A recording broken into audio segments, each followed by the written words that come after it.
Magandang araw mga mag-aaral. Ako si Ginoong Maestro Junel D. Arzaga at ito ang Filipinos. Salitang may diwa, mensaheng may bisa. Ihanda ang inyong papel at ballpen. Sa araling ito, ang kasanayang pampagkatuto ay nahihinuha ang pangunahing mensahe, ipinapahiwatig na kahulugan at paghiling o bias sa mga komunikasyong pampubliko, sibiko o kultural. Sa huli, inaasahang kayo ay matutukoy ang pangunahing mensahe, mahihinuha ang pinapahiwatig na kahulugan at makikilala ang posibleng bias. Isang mabilis na tanong. Kung pareho kayong may proyekto, sino ang mas maipagmamalaki mo? Ang kinopya lang mula sa internet o ang sariling gawa na may tamang pagkilala? Sino ang mas may integridad? Sino ang mas tunay na maaasahan? Tara, pag-usapan natin kung paano maging tapat, responsable at ethical na manunulat. May pananaliksik ka ba? Report, presentasyon. Gusto mo bang siguraduhing malinis, tapat at kapanipaniwala ang iyong output? Ipinakikilala ang Ethical Writing 3-in-1 Guide. Mabilis pero makabuluhan. Gabay sa responsableng pagsulat. Una, cite it. Kapag gumamit ka ng ideya, datos o pahayag mula sa libro, artikulo o website, banggitin ang pinanggalingan. Declare it. Gumamit ng AI sa pagbuo ng ideya, outline o draft.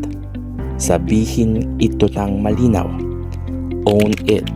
Basahin, unawain at isulat sa sarili mong salita. Iwasan ng copy-paste dahil ang tunay na kaalaman ay hindi kinokopya. Ito ay binubuo. Tandaan ang formula: research plus paraphrase plus cite equals ethical writing. Kapag kumpleto ang tatlong ito, ang iyong output ay hindi lang mataas ang marka. Ito ay may integridad. Makinig sa sitwasyon. Sabihin kung ano ang red flag sa bawat isa. Una, gumamit ng larawan mula Google nang walang credit. Pangalawa, pinagawa sa AI ang buong essay at ipinasa agad. Pangatlo, gumamit ng ideya sa libro, sinulat sa sariling salita, may citation.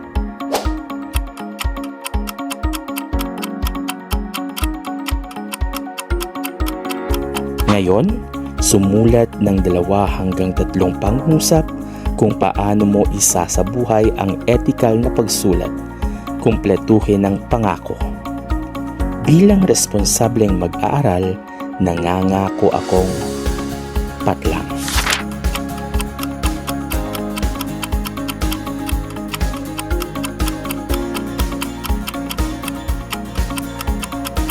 Ngayon, ikaw ay magnilay. Bakit mahalaga ang pagiging mapanuri sa mga mensahe na ating naririnig at nakikita? Piliin ang emoji na tumutugma sa sagot. Thumbs up kung tama, thumbs down kung mali. Ang paglagay ng citation ay paggalang sa may akda. Okay lang hindi ideklara ang paggamit ng AI.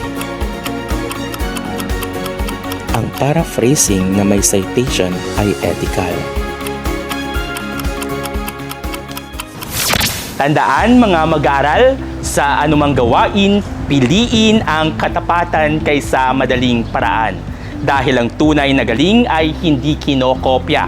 Ito ay pinaghihirapan. Muli, ako si Ginoong Maestro Junel D. Arzaga dito sa Filipinos. Salitang may diwa, mensaheng may bisa. Maraming salamat.